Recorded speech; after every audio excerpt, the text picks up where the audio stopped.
হঠাৎ করে সেদিন রাতে টিংটং শব্দে দরজা খুললাম। ভুটান থেকে একটা কার্টুন এসেছে আমার কাছে।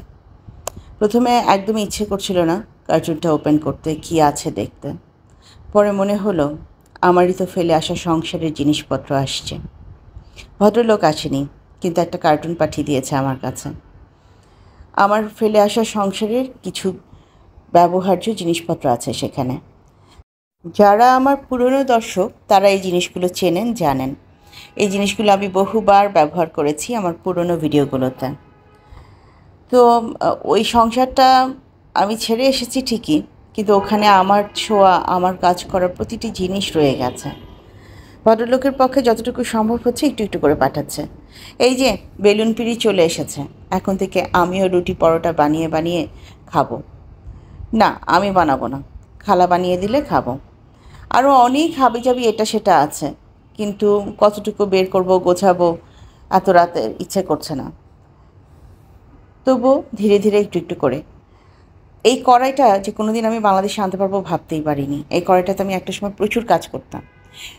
আপনাদের কি মনে আছে আমি আমার জীবনের প্রথম চিতই পিঠা এই কড়াইয়ে বানিয়েছিলাম? আপনাদের সবাইকে সাক্ষী রেখে বানিয়েছিলাম জীবনের প্রথম চিতই পিঠা। আসলে সব কিছুই জীবনে ইম্পর্ট্যান্ট, তাই না? আসসালামু আলাইকুম, কেমন আছেন সবাই? টেস্ট অ্যান্ড টেলস উইথ সালমার একটি নতুন পর্বে আপনাদের সবাইকে অনেক অনেক আমন্ত্রণ জানাই। আশা করছি আল্লাহর রহমতে আপনারা সবাই ভালো আছেন। আলহামদুলিল্লাহ, আল্লাহর রহমত এবং আপনাদের সবার দোয়ায় আমি আমার পরিবার ভালো আছি। আজকাল আমার বাগানে গোলাপের শূন্যতা অনুভব করছি। খুব মন চাচ্ছে সুন্দর কিছু গোলাপ থাকুক আমার বাগানে। আমার ভুটানের বাগানেও কিন্তু প্রচুর সুন্দর সুন্দর গোলাপ ছিল। হাজারি গোলাপ টাইপের ছিল, বড় গোলাপ ফুল ফুটতো। ইচ্ছে আছে এবার শীতের আগেই কিছু গোলাপ কিনবো, অন্তত দু একটা তো কিনবই। দেখা যাক কতদূর কী হয়। বেলি ফুল ফুটতে ফুটতে টায়ার্ড হয়ে গিয়ে গাছটা মনে হয় রেস্ট নিচ্ছে। আজও সেই ঝরঝরে ঝিরঝিরে বাতাস, অনাবিল বাতাস। এ বাতাসটা যদি সারাক্ষণ থাকতো।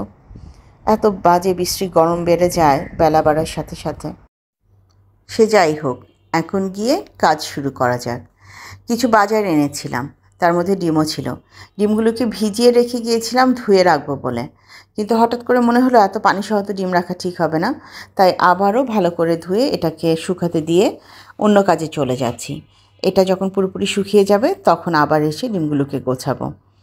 আমার তো কোনো কাজ একবারে হয় না, দুবার তিনবার করে চিন্তা করে করে করতে হয়। এই যে দেখুন, ডিম ট্রেতে রেখেছিলাম, আবার যথাস্থানে এনে রেখে গেলাম।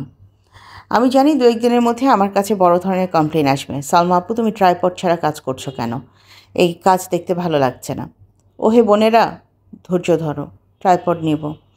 হয়েছে কি, ট্রাইপডে ফোন রেখে কাজ করবার মতন সময়টুকুও পাচ্ছি না। দৌড়ের উপরে কাজ করছি, কেন করছি সেটাও জানতে পারবে। খুব শিগগিরই কিছু সারপ্রাইজ আসছে। হ্যাঁ, সেটা বিভিন্ন রঙের রূপে আসছে, বাট খুব শিগগিরই কিছু সারপ্রাইজ আসছে আমার সংসারে। তো সেই সারপ্রাইজের ধকল নিতে গিয়ে আমি মোটামুটি দৌড়ের উপরেই আছি। তো অনেক দিন বলতে 3-4 দিন হয়ে গেছে এই ওভেন ক্যাবিনেটটা ঠিক মতন পরিষ্কার করা হচ্ছিল না। তো আজকে আমি প্রথমে যেটা করলাম, এই ক্যাবিনেটের চারপাশটা খুব ভালো করে মুছে নিলাম। অবাক হয়ে যাচ্ছে একটা জিনিস দেখে যে 3-4 দিন যদি ঠিকঠাক মতো না মুছি তাহলেই মাকড়সার ঝুল জমে যাচ্ছে। আর সেটা দেখেই তো অবাক হয়ে যাচ্ছি। ভাই, কী করে সম্ভব? 3 থেকে 4 দিনের মধ্যেই মাকড়সা এভাবে বাসা বেঁধে ফেলবে? কি জানি, সবাই যার যার কাজে পটু, ব্যস্ত, আর আমি এক সালমা যে কাজ করে কোনোদিন কুলিয়ে উঠতে পারছি না। ভালো করে ওভেন ক্যাবিনেট এবং ওভেন দুটোই পরিষ্কার করে এটার উপরটা মোটামুটি গুছিয়ে নিয়ে আমি কিচেনে চলে যাব রান্না করতে। হালকা পাতলা রান্না রাখারই চেষ্টা করি। আজকাল চেষ্টা করি একটা আইটেমেই যেন আমার হয়ে যায় সেরকম রান্না করতে, অথবা দুটো আইটেম করলে যাতে পরের দিন আমার রান্নার ঝামেলা না থাকে সেভাবে চিন্তাভাবনা করে রান্না করতে। তো ওখানে আমি কিছু কফি, হরলিক্স এবং মধু রাখলাম। এই মধুটা এলো ভুটান থেকে। আর এই যে বেতের জিনিসটা, এটা আমার আগের বাসার বাড়িওয়ালা উনি আমাকে গিফট করেছিলেন। তো ওটাকে ভাবলাম এখানে রাখি।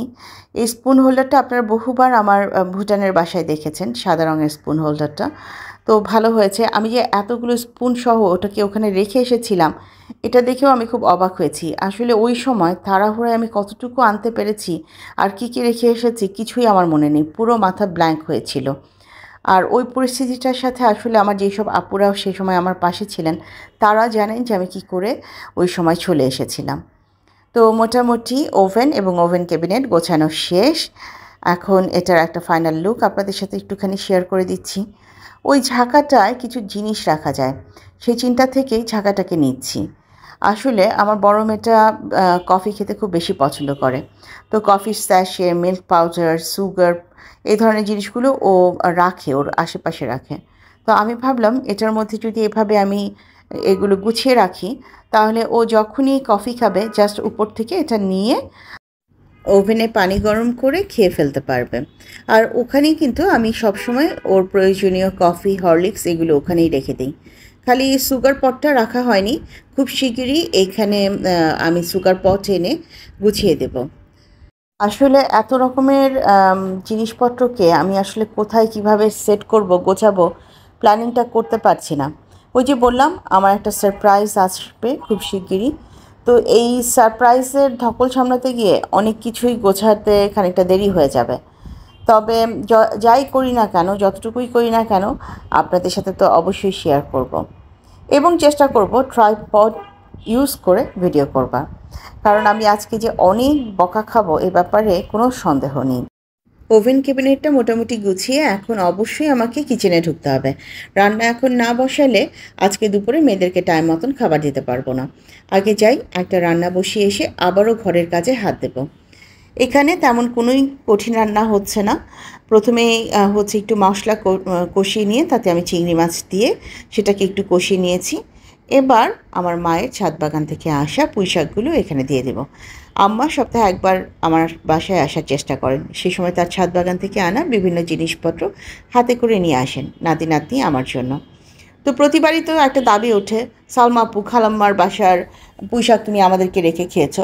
এবার আর সেই দাবি ওঠার কোনো প্রশ্নই ওঠে না। এবার একদম রান্না করে সবাইকে নিয়ে খাবো, যে কারণে পুঁইশাক প্রথমে দেখাইনি, রান্নাতেই সরাসরি চলে এসেছি। এই রান্নার তরকারি দিয়ে সবাই একটু একটু করে ভাত খাবো আমরা। আপনাদের সবাইকে নিয়ে খাবো বলেই কিনা জানি না, অ্যাক্সিডেন্টলি পুঁইশাক রান্নাটা ভালো হয়ে গিয়েছিল। সেদিন আমার আম্মা আমার হাতে পুঁইশাকগুলো তুলে দেওয়ার সময় বলছিল, তুমি যখন চিংড়ি দিয়ে পুঁইশাক রান্না করো আমারও খুব খেতে ইচ্ছে করে। আমার তখন খুব ইচ্ছে করছিল আম্মাকেও ডেকে এনে খাওয়াই, যে আসো খেয়ে যাও। ইনশাল্লাহ ইচ্ছে আছে আম্মার বাসায় গিয়ে একদিন আম্মাকে এভাবে আমি রান্না করে খাওয়াবো। আজ অন্তত আপনারা যারা আমাকে সারাক্ষণ ব্লেম করেন যে আম্মার বাসার পুঁইশাক আমি আপনাদেরকে দিয়ে খাই না, আপনারা সবার আগে চলে আসেন, আপনাদেরকে নিয়ে খাই, তারপরেরটা পরে দেখা যাবে। আজ শুধুমাত্র এই একটা আইটেমই আমি রান্না করব, কারণ আরও দু একটা আইটেম রান্না করা আছে, যে কারণে রান্নার খুব বেশি একটা প্যারা নেই। আবারও একটু ঘর গোছাতে চলে এলাম, এই জায়গাটা একটু মুছে পরিষ্কার করলাম। আসলে এই পুরো ক্যাবিনেটটা জুড়ে আমি একটা রান্নার দিব কিনা সেটা ভাবছি, কারণ এত ধুলো পড়ে ওটাতে।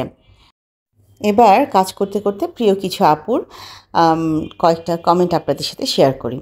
প্রথমেই বাংলাদেশি ভ্লগার নাসরিন থেকে নাসরিন বলেছে, আপুরে আমি তো যশোরে থাকি, কি করে যাব বলো তো, কাছাকাছি থাকলে ঠিক চলে আসতাম। আপু তোমার টাকি মাছের ভর্তা অনেক ইয়ামি হয়েছে। আপু তোমার কথা শুনে মনে হচ্ছে তোমার কথা বলতে কষ্ট হচ্ছে। নাসরিন বোন আমার, সত্যি গত পর্বে আমার শরীরটা একটু খারাপ ছিল, বাট আলহামদুলিল্লাহ এখন আমি ভালো আছি।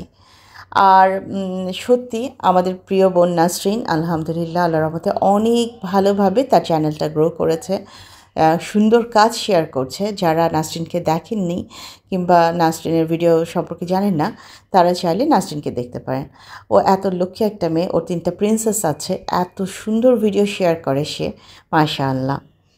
গত পর্বে টাকি মাছের ভর্তা দেখে দু একজন কিন্তু দাবি খাটিয়ে চলে আসতে চেয়েছে, তার মধ্যে মীরা ডটার, রেশমি, ওরা তো আছেই। রেশমি তো খানিকটা বিরক্তির সুরে বলেই ফেলেছে, বড় আপুগুলো কি শুরু করলো, মজার মজার সব ভর্তা দেখাচ্ছে। বাঁধন বলেছে, আমার পছন্দের ভর্তা দেখি তো খেতে ইচ্ছে করছে। মানে আসলেও এই ধরনের ভর্তাগুলো থাকলে যেটা হয় খেতে ইচ্ছে করে।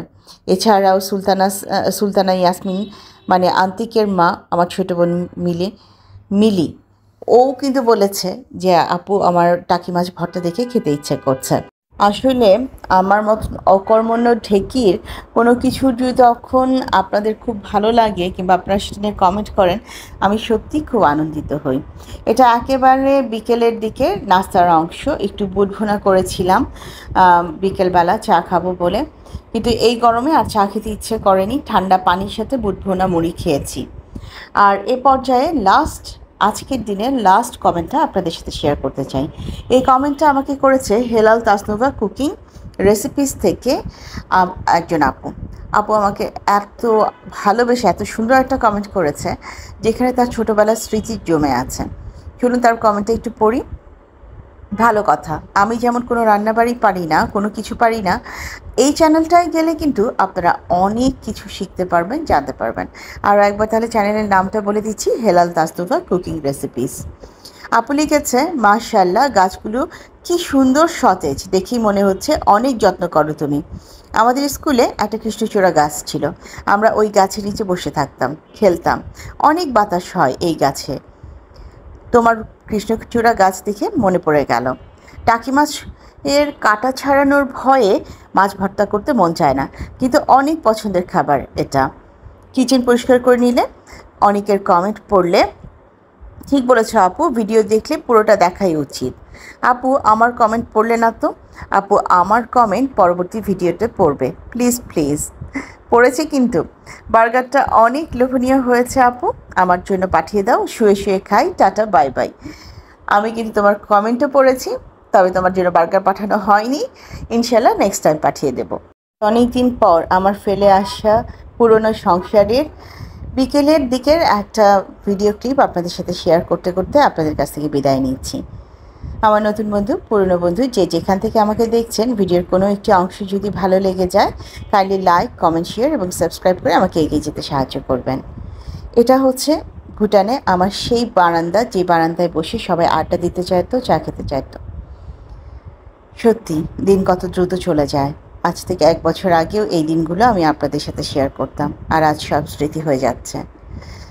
আল্লাহই ভালো জানে আমি আবার কখনো ওখানে যেতে পারবো কিনা, কিংবা আমার যাওয়া হবে কিনা। যে যেখান থেকে আমাকে দেখলেন কিংবা দেখছেন, আপনাদের প্রত্যেককে জানাই অন্তরস্থল থেকে শ্রদ্ধা, সম্মান ও ভালোবাসা। আপনাদের সবার সাথে আমার দেখা হবে আরও একটি নতুন পর্বে। সে পর্যন্ত সবাই অনেক বেশি ভালো থাকবেন, নিজেদের খেয়াল রাখবেন। আল্লাহ আপনাদের সবাইকে অনেক বেশি ভালো রাখুক, সেই কামনা করছি। আল্লাহ হাফেজ এবং আসসালামু আলাইকুম।